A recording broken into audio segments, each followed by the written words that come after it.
Graças e paz, irmãos. Boa noite a todos. Vamos, neste momento, nos concentrarmos naquilo que o Senhor tem a falar para os nossos corações. Amém? Nós vamos dar continuidade, então, no livro de Mateus, como nós já estamos estudando. Hoje nós vamos entrar no capítulo 4, certo? Semana passada nós finalizamos o terceiro capítulo e hoje nós vamos iniciar o capítulo 4. Nós vamos ler dos versos 1 até o 11. Hoje nós vamos tratar daquela tentação, da tentação do diabo para com Jesus, certo? Vamos ler o texto? Diz assim o texto: A seguir, Jesus foi levado pelo Espírito ao deserto para ser tentado pelo diabo. E depois de jejuar 40 dias e 40 noites, teve fome. Então, obrigado, irmão. O tentador, aproximando, disse a Jesus: Se você é o Filho de Deus, mande que essas pedras se transformem em pães. Jesus, porém, respondeu: Está escrito, o ser humano não viverá só de pão, mas de toda a palavra que procede da boca de Deus. Então o diabo levou Jesus à cidade santa, colocou-o sobre o pináculo do templo e disse: Se você é o Filho de Deus, jogue-se daqui, porque está escrito, aos seus anjos ele dará ordens a seu respeito, e eles o sustentarão nas suas mãos, para que você não tropece em alguma pedra. Jesus respondeu: Também está escrito, não ponha à prova o Senhor seu Deus. O diabo ainda levou Jesus a um monte muito alto, mostrou-lhe todos os reinos do mundo e a glória deles, e disse: Tudo isso lhe darei, se prostrado me adorar. Então Jesus ordenou: Vá embora, Satanás, porque está escrito, adore o Senhor seu Deus, e preste culto somente a Ele. Com isto, o diabo deixou Jesus, e eis que vieram anjos e o serviram. Irmãos, todos os evangelhos sinóticos, que são Mateus, Marcos e Lucas, que falam sobre o mesmo assunto, de ângulos diferentes, de visões diferentes, eles afirmam que a tentação de Jesus aconteceu imediatamente após o seu batismo, certo? E Mateus, então, ele situa aqui em um tempo definido, logo após o batismo de Jesus, e em um lugar específico também, no deserto, ok? Jesus sai das águas do batismo, ali no final do capítulo 3, para o deserto da tentação, agora no início do capítulo 4. Ele sai do revestimento do Espírito para uma prova extremamente amarga. Não há nenhum intervalo sequer aqui entre a unção e a prova, entre a voz gloriosa do Pai e a presença do tentador. Jesus, ele foi tentado em tudo para nos socorrer nos momentos que nós somos tentados também. Ele sabe o que nós sentimos, ele sabe aquilo que nós passamos. E apenas esses evangelhos sinóticos, que são esses três, eles relatam essa tentação de Jesus. É possível nós destacarmos que Mateus, Marcos e Lucas dizem que Jesus jejuou, mas nenhum deles afirmam de forma expressa aqui que Jesus orou declaradamente, mas nós sabemos disso por dedução, uma coisa está acompanhada a outra ali, não exatamente pela declaração do texto, tanto Marcos como Mateus vão nos informar, vão nos dizer que Jesus foi tentado não depois de 40 dias de jejum, mas durante os 40 dias de jejum, certo? Mateus, então, ele apresenta 3 tentações de formas diferentes, de Lucas, por exemplo, e somente Lucas mostra que o diabo deixou Jesus até um momento oportuno e depois voltou para atacar com outros métodos, usando outras armas, outras circunstâncias. A título de introdução, nós podemos destacar 4 verdades aqui no texto, então. A primeira delas é que o diabo, irmãos, não é um ser imaginário, criado pela imaginação. Ele não é uma ideia subjetiva ou uma energia negativa. O diabo é um anjo caído, um ser perverso, maligno, assassino, né? Como a Bíblia muito bem descreve, ele é a antiga serpente, o Deus desse século, o príncipe da potestade do ar, o espírito que atua nos filhos da desobediência. Esse é o diabo. E ele age sem dar trégua. Ele não descansa, ele não tira férias. Foi o diabo quem oprimiu Jó. Foi o diabo quem enganou a Davi, que fez Pedro cair em pecado. Ele é o adversário das nossas almas. Em segundo lugar, nós temos que saber e entender, para o nosso bem, é que a tentação, ela é inevitável. Não há pecado, né, em ser tentado. Né? Foi o próprio Espírito Santo, se nós lermos o primeiro versículo, quem levou Jesus ao deserto para ser tentado. Não é o Espírito que tenta, mas em todas as tentações de Satanás sobre as nossas vidas, há permissão de Deus para que isso aconteça. Deus tem os seus motivos para que isso aconteça. E nós precisamos aceitar e confiar que aquilo que o Senhor tem é muito melhor. Então, o pecado não está em ser tentado, mas em ceder a essa tentação. Ok? Um terceiro ponto que nós podemos destacar também é que a tentação geralmente vem nas horas mais esplêndidas da vida. Jesus tinha acabado de sair do Rio Jordão. Ele estava cheio do Espírito, né? Ele tinha acabado de receber a unção do Espírito. E ele foi conduzido pelo próprio Espírito ao deserto. Não houve um intervalinho aqui entre a glória do batismo e a dureza da tentação. Jesus estava desfrutando do ápice da sua religiosidade, do ápice da sua espiritualidade naquele momento. E ele foi tentado. E em quarto lugar, o mesmo Jesus que venceu o diabo nos assiste quando nós somos tentados. Nós não precisamos temer o diabo, mas buscar refúgio em Jesus. Ele é o grande e poderoso que tem poder o suficiente para amarrar Satanás. Ele é o sumo sacerdote que nos socorre quando nós somos tentados, como diz Hebreus capítulo 2. Pois bem, o diabo, irmãos, ele é astuto, né? Ele é maligno, ele é estrategista. Ele não age por impulso, ele age de forma premeditada e planejada. Nas suas artimanhas, ele vai usar de todas as armas que ele tiver disponíveis. Ele aproveita cada circunstância e ele busca tirar proveito das realidades existenciais. O diabo, nós precisamos entender isso. O diabo, ele não se afasta de nós por nós sermos filhos de Deus e por nós estarmos cheios do Espírito. Versículos de 1 a 3. A seguir, Jesus foi levado pelo Espírito ao deserto para ser tentado pelo diabo. E depois de jejuar 40 dias e 40 noites, teve fome. Então o tentador, aproximando-se de Jesus, disse: se você é filho de Deus, mande que essas pedras se transformem em pães. O diabo começa a sua estratégia aqui de tentar Jesus, tentando colocar uma dúvida em sua cabeça. Porque a dúvida é uma arma sutil, mas extremamente poderosa. Aquela famosa pulga atrás da orelha, que por mais que você tenha certeza absoluta de algo e alguém, de repente, do nada, um enviado de Satanás aparece e coloca uma pequena dúvida no seu caminho. E aquele se já te desestabiliza. Foi o que o diabo fez. Se você é filho de Deus, é o que ele diz. Foi a mesma estratégia que ele usou com Eva, por exemplo, no jardim. Lá em Gênesis 3:1 diz: é assim que Deus disse: não comereis de toda a árvore do jardim? Ele colocou uma dúvida na cabeça dela. Foi isso que Deus disse mesmo? Que não era para você comer de nenhuma árvore do jardim?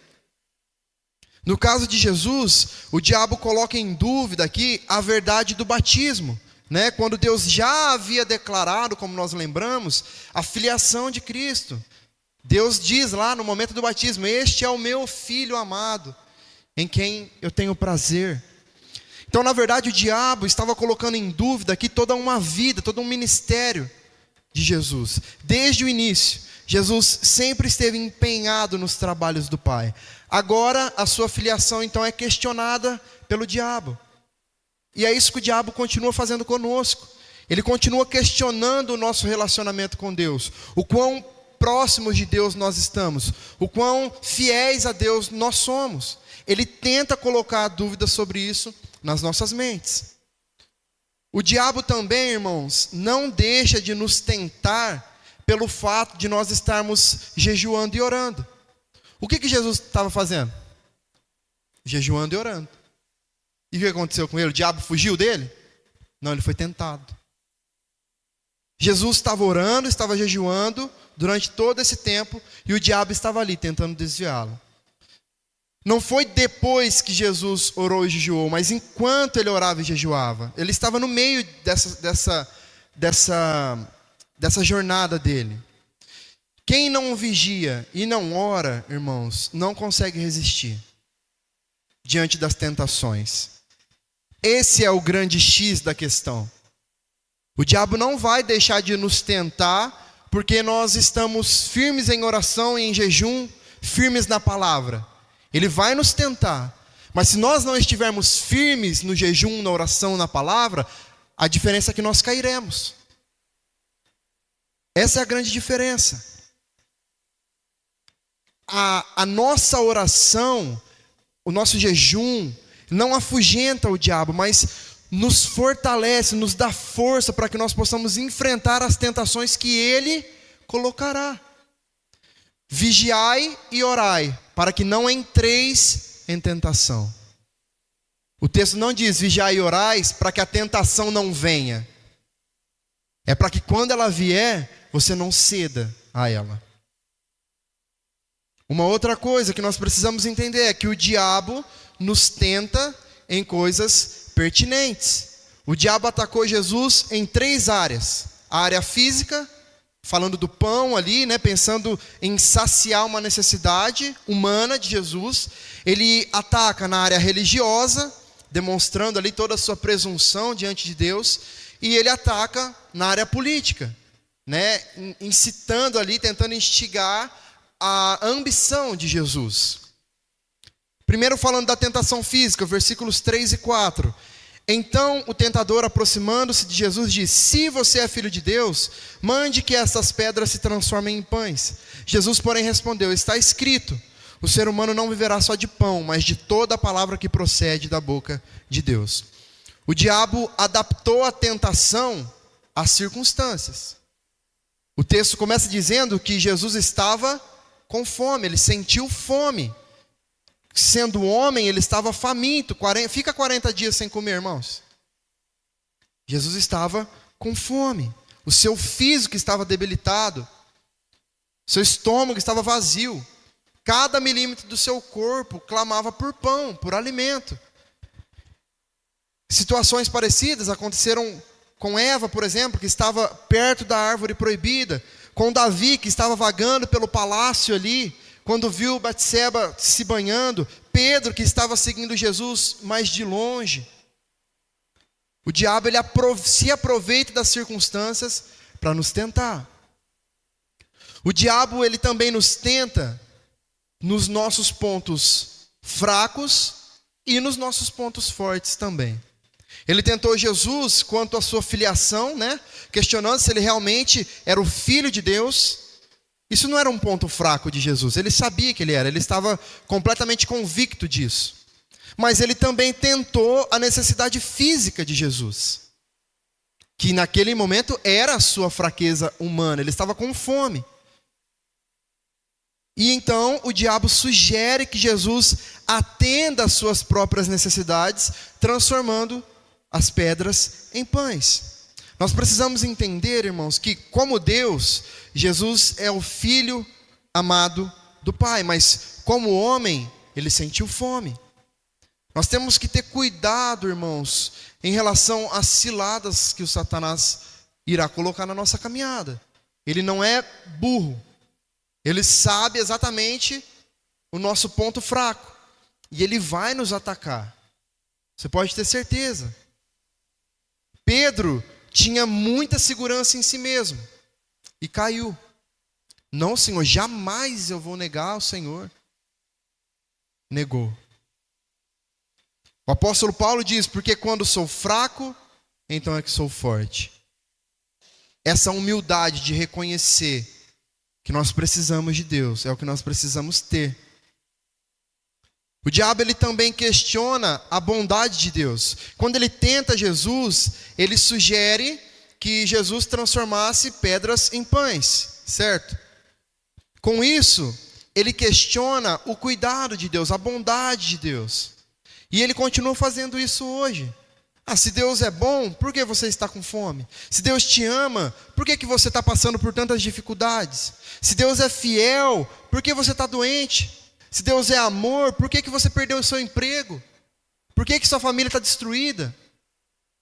Essas são as ciladas que Satanás vai colocando nas nossas mentes para gerar dúvida, fazer com que nós deixemos de confiar no Senhor.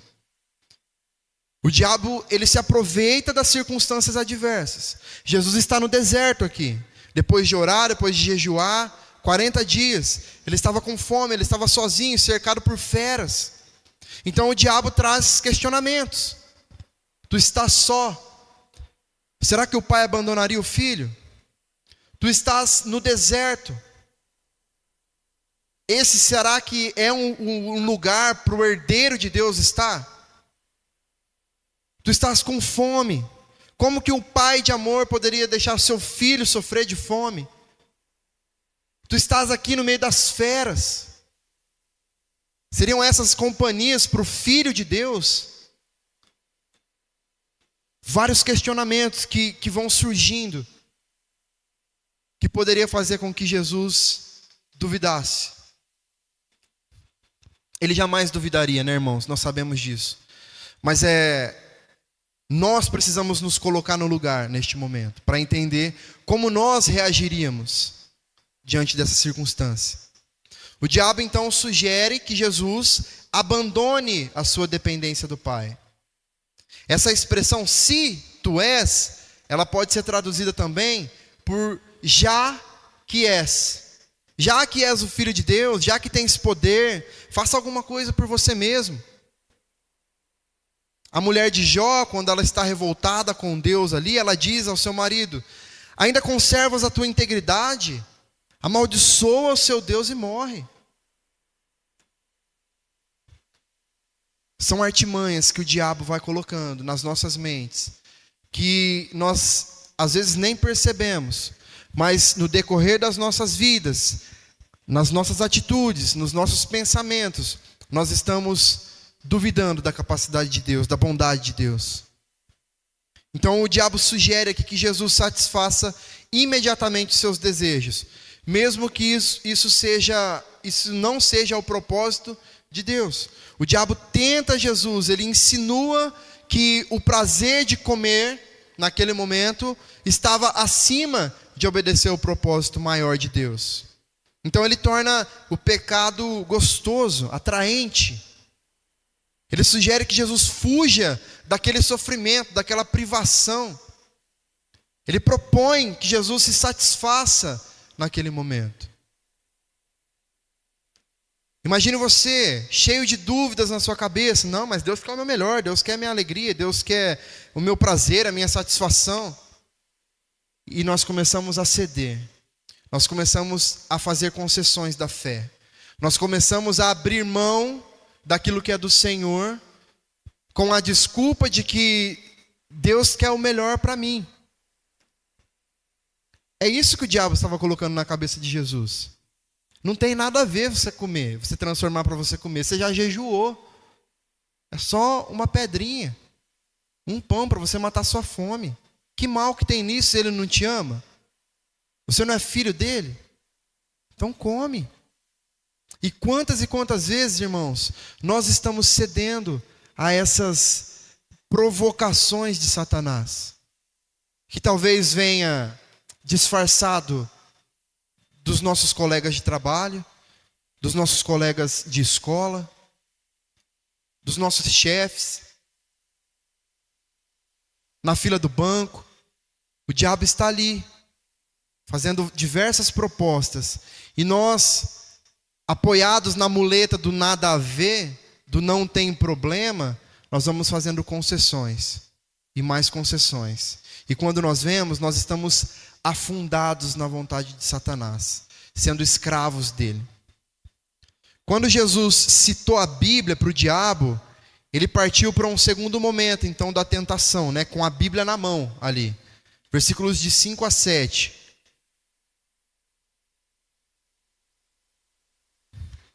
Então o diabo levou Jesus à cidade santa, colocou-o sobre o pináculo do templo e disse: se você é filho de Deus, jogue-se daqui, porque está escrito: aos seus anjos ele dará ordens a seu respeito, e eles o sustentarão nas suas mãos, para que você não tropece em alguma pedra.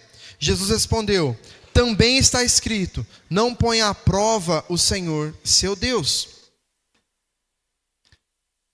O diabo começou a usar a Bíblia agora, irmãos, para você ver como ele é sujo, né? Como ele é traiçoeiro. Nós podemos destacar alguns pontos aqui. Em primeiro lugar, que o diabo tenta Jesus com a própria Bíblia, como nós vimos. Percebendo aqui que o desejo de Jesus era de obedecer e de glorificar a Deus por meio da palavra, o diabo ele usa a própria palavra então, para tentá-lo. Ele quer levar Jesus a uma confiança falsa na proteção de Deus, mentirosa, distorcida da proteção de Deus. O diabo distorce o sentido do texto bíblico, irmãos, e usa a Bíblia para tentar Jesus. A palavra de Deus na boca do diabo não é palavra de Deus, é palavra do diabo. Por quê? Porque ele usa errado. Porque ele toma essa palavra para si, ele rouba essa palavra para si, distorce o significado dela e faz dela o que ele bem entende. Inclusive para tentar o Filho de Deus. A promessa de livramento do Salmo 91, por exemplo, ela é válida quando nós andamos em todos os caminhos de Deus. Não é em qualquer circunstância. Deus não está sendo parceiro das nossas loucuras, se aventurando na nossa aventura. Deus não vai dar aval para a gente fazer o que a gente bem entender e nos proteger, cuidar de nós. Ele não vai, irmãos. E é interessante como que nós vemos isso acontecer com tanta frequência nos nossos dias. O diabo, esse é o segundo ponto desse trecho, ele é sempre um mau intérprete das Escrituras. E é dessa maneira que surgem tantas seitas, tantas heresias, com gente de Bíblia na mão, inclusive, mas sendo guiada por Satanás e não por Deus. O diabo, ele é o grande guia, o grande mentor dos falsos mestres. E é por isso que nós vemos tantos absurdos aí dentro de igrejas evangélicas, de pessoas que se dizem cristãs, mas que estão vivendo um evangelho de mentira, que não é o verdadeiro evangelho. Porque Satanás usou a palavra de Deus para confundir as mentes. E esses que não possuem a proximidade, a intimidade necessária com Deus, se deixam levar. Esses que não oraram, jejuaram, que não vigiaram, foram enganados por Satanás. Um terceiro ponto é que o diabo queria que Jesus realizasse um milagre ali, para se exibir. E isso não é fé, irmãos. Isso é prepotência. Os homens gostam de coisas grandes, né? De coisas sensacionais, espalhafatosas. Os homens estão desejosos pelo sobrenatural, pelos grandes moveres. Da mesma forma, o diabo ele quer nos levar a pecar, desafiando a graça de Deus. Por isso ele diz: siga em frente. Deus não vai deixar você cair, Ele vai fazer um milagre aqui grandioso acontecer. Ele nos diz hoje: isso não tem nada a ver, todo mundo faz. Deixe de ser careta. Deixe de ser bitolado, religioso. Fica tranquilo, Deus perdoa, a graça é suficiente. Mas a resposta de Jesus ao diabo é: também está escrito, não tentará o Senhor teu Deus. Jesus não precisava de holofotes. Jesus não precisava de um grande feito ali naquele momento. Ele precisava da palavra. E ele tinha. E foi isso que ele usou para botar o diabo para correr. Um texto, ele nunca pode ser analisado, interpretado de forma isolada, separada e ser ampliado talvez de forma desproporcional, como se ele fosse a Bíblia inteira. Nós não podemos pegar lá um versículo na caixinha de promessas, interpretar esse versículo de forma isolada, sem considerar tudo que Deus fala. Cada palavra vinda da boca do Senhor, ela precisa ser considerada em conexão com as outras partes das Escrituras. Então, o está escrito, que Satanás cita aqui, ele deve ser colocado junto com o também está escrito que Jesus coloca. Satanás cita a Bíblia, porque está escrito que ele dará ordens aos seus anjos para que não te aconteça nada. E por causa disso você vai tentá-lo? Não. Por causa disso você vai se arriscar? Não. Por quê? Porque o próprio texto bíblico também diz que eu não devo tentar ao Senhor, o meu Deus. Então o está escrito sempre precisa caminhar junto com o também está escrito.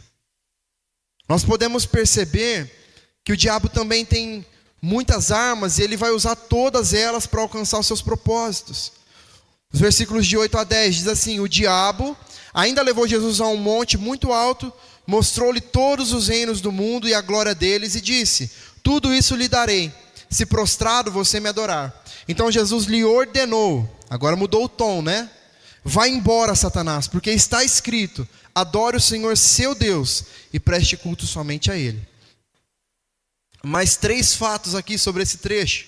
Primeiro é que o diabo percebe que Jesus está comprometido com o reino de Deus, e então ele oferece os reinos do mundo.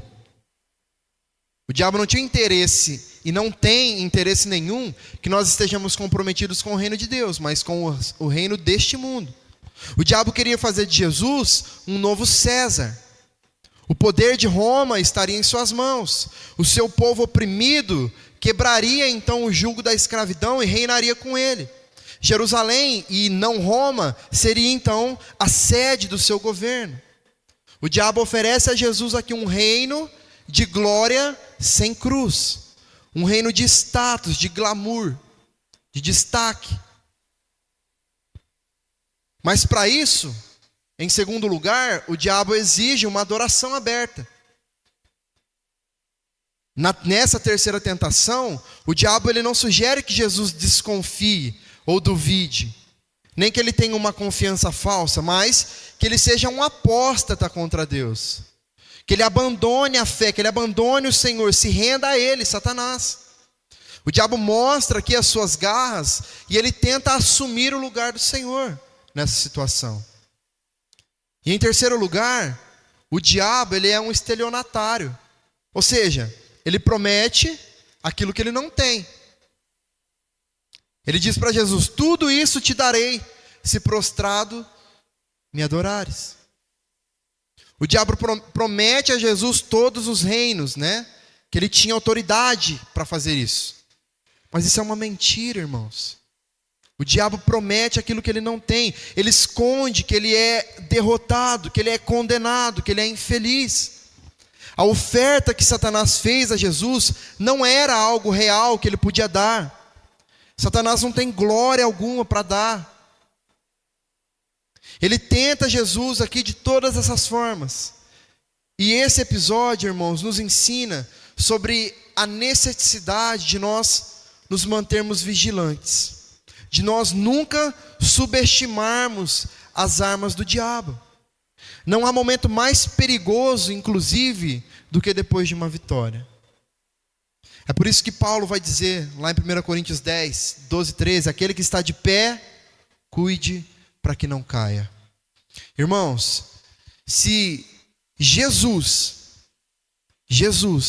depois de 40 dias de jejum e oração, foi tentado por Satanás, Imagine nós. Nós estamos falando de Jesus. Não é Paulo, não é Pedro, não é João. É Jesus. Ele foi tentado por Satanás. No ápice da sua espiritualidade. Tinha acabado ali de sair do batismo, né? Estava ali naquele momento de intimidade com o Pai, abdicando do alimento físico, abdicando daquilo que era humano, daquilo que era, né, necessidade da carne, para se conectar mais com o Pai, com Deus. Estava revestido de poder, cheio de unção. E o que acontece com ele? Ele é tentado. Isso é um alerta para que nós, como igreja, estejamos sempre atentos, sabendo que Satanás não esqueceu da nossa existência. E ele está disposto, todos os dias, a destruir as nossas vidas. Ele não quer brincar com você. Ele quer te matar. Essa é a maior disposição dele. Fazendo algumas aplicações então, irmãos, para as nossas vidas, diante disso que nós vimos. Em primeiro lugar, tenha uma vida de intimidade com Deus por meio do jejum e da oração.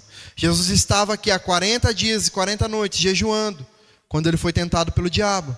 A prática do jejum, ela nos ensina a importância da comunhão com Deus, da intimidade com Deus.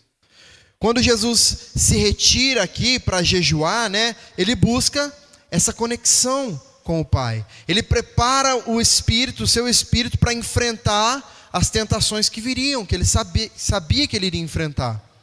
O jejum e a oração, eles são, né, uma forma de nós nos afastarmos dos prazeres e das distrações deste mundo e de nós focarmos no nosso relacionamento com Deus. Isso significa, irmãos, que nós precisamos, com urgência, buscar tempo de qualidade para termos intimidade com Deus, para fortalecer a nossa fé, para estarmos preparados para os desafios que irão surgir. Nós temos que entender que jejum e oração continuam sendo essenciais para a vida cristã. São práticas espirituais que continuam fazendo parte da vida ordinária do crente, como nós citamos na semana passada.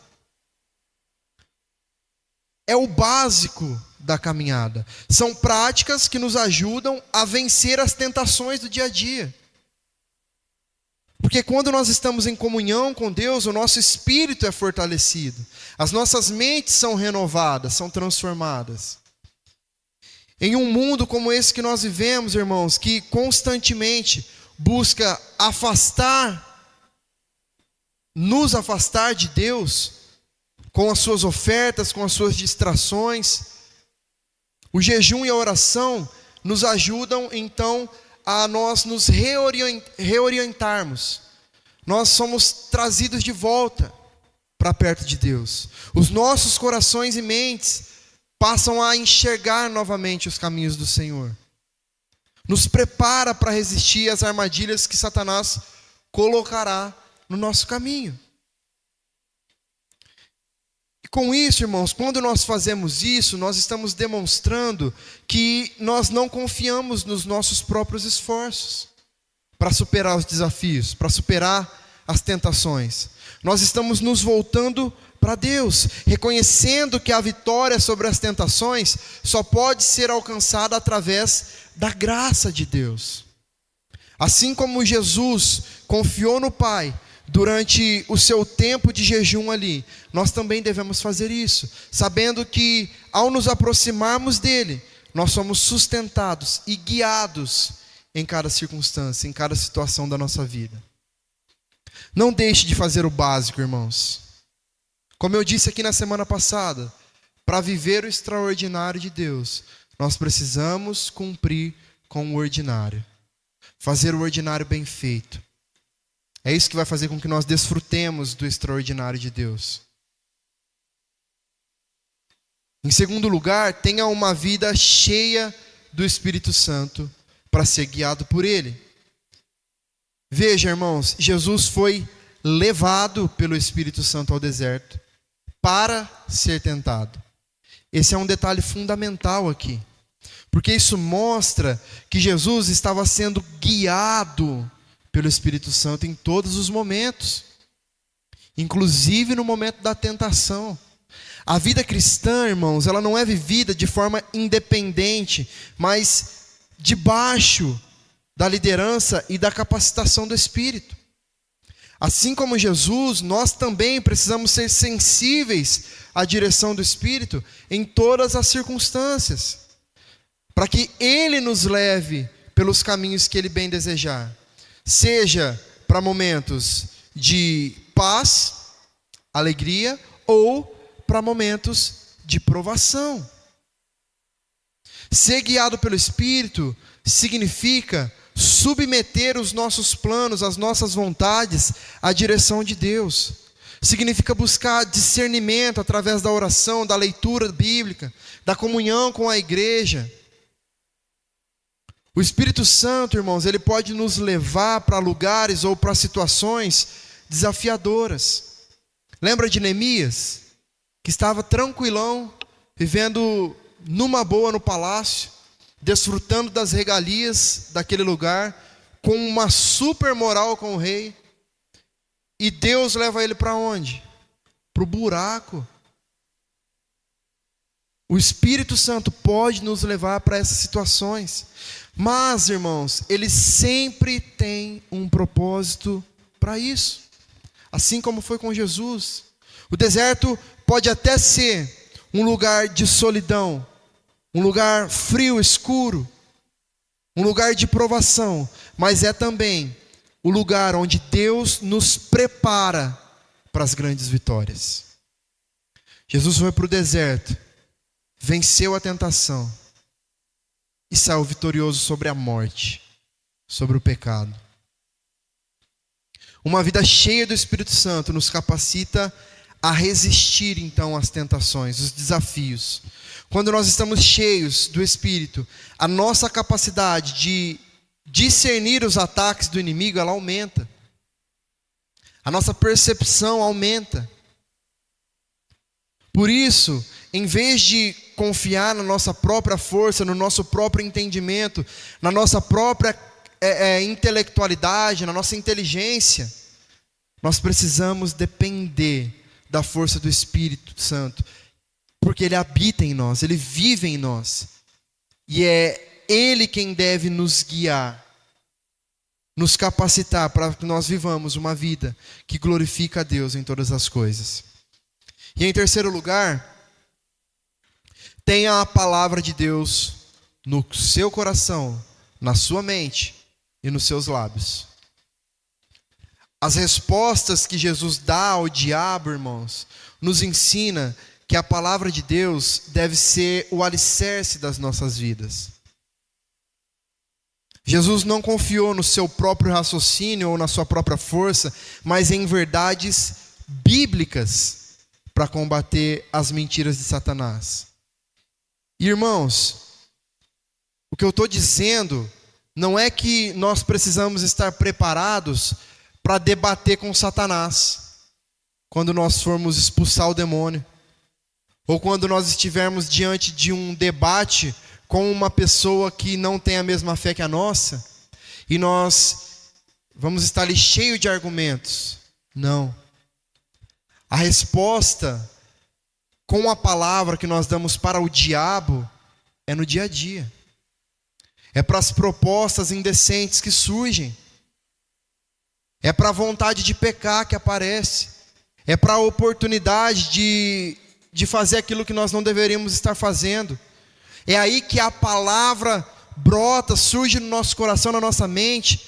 Nós podemos professar com os nossos lábios e nos dirigirmos para um caminho diferente, contrário do pecado. É nos detalhes, irmãos.